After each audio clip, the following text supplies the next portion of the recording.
आज की जो हमारी विधि है वो है पाद सेवन। श्रीमद् भागवत के तीसरे स्कंद के 28वें अध्याय के श्लोक संख्या 29 से 22 तक। जो ब्रज अंकुश ध्वजा एवं कमल आदि चिन्हों से युक्त है, जिनके शोभा युक्त रक्त वर्ण उनकी नख मंडल की प्रभा भक्तों के हृदय महान अंधकार को पूर्णतः नष्ट कर देती है। श्री भगवान के उन चरण कमलों का बड़े प्रेम से चिंतन करना चाहिए, जिनके चरणों के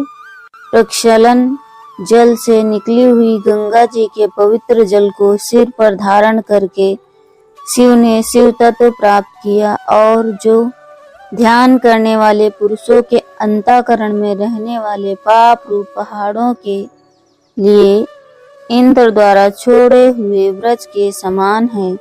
अर्थात जिनके ध्यान पर पाप राशि नष्ट हो जाती है।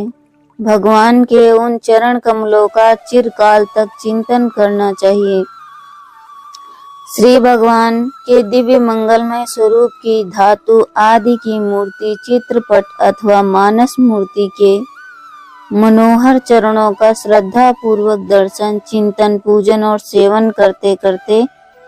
भगवत प्रेम में तन्मय हो जाना ही पाद सेवन कहलाता है। बार बार आतृप्त नयनों से भगवान के चरणारविंद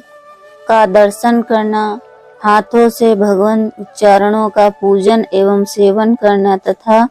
चरणोदक लेना, मन से भगवान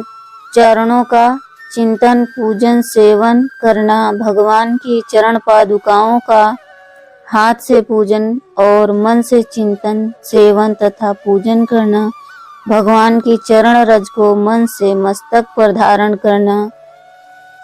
हृदय से लगाना, भगवान के चरणों से स्पर्श किए हुए शय्यासन आदि को तीर्थ से बढ़कर समझ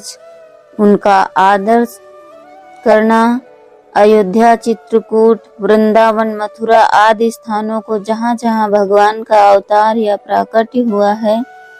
या जहाँ जहाँ भगवान के चरण टिके हैं, परम तीर्थ समझकर वहाँ की धूलि को भगवान की चरण धूलि मानकर मस्तक पर धारण करना। जिस वस्तु को भगवान का चरण स्पर्श प्राप्त हुआ है, उस वस्तु को हृदय से आदर करना और उसे मस्तक पर धारण करना तथा श्री गंगा जी के जल को